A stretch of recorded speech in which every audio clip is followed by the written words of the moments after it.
terrain. Ici, vous avez pratiquement pas de terre. Nous allons voir après, tout à l'heure, pourquoi. Ici, c'est environ à peu près ça de terre. La vigne pousse directement sur le tuffeau, la pierre blanche du mur, là, oui. Voilà, il n'y a pas de terre. La vigne pousse directement. Mais ce n'est pas dur. Et peut-être ils ont vu ça à l'école. Est-ce qu'ils ont l'intervention de type comme Morla ou des choses comme ça là?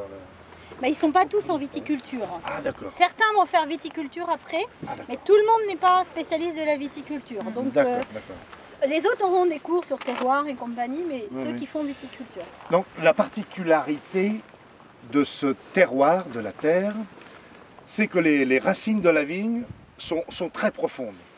C'est minimum à peu près 3 mètres. Et on peut trouver jusqu'à 8-10 mètres de profondeur les racines. Et bien sûr, on n'a pas fait un trou pour mesurer la racine. Non. Mais ici, tout le puits Notre-Dame, ici c'est creux.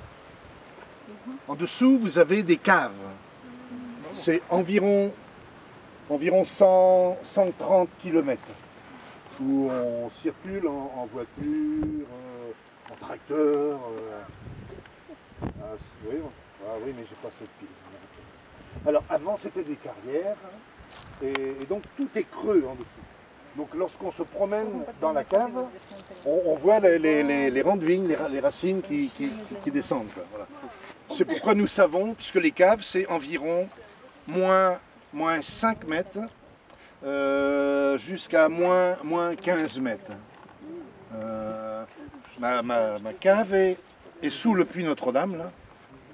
C'est l'une des plus profondes. Et je suis à moins 12 et moins 18 mètres sous terre.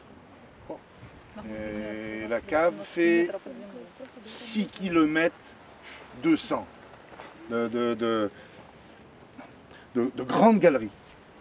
Mais si je mesure tous les bras, c'est environ 10 km.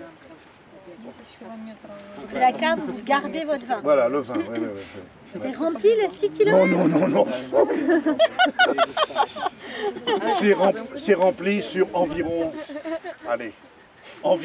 30 mètres à peu près. D'accord, je me disais, une bouteille par Non.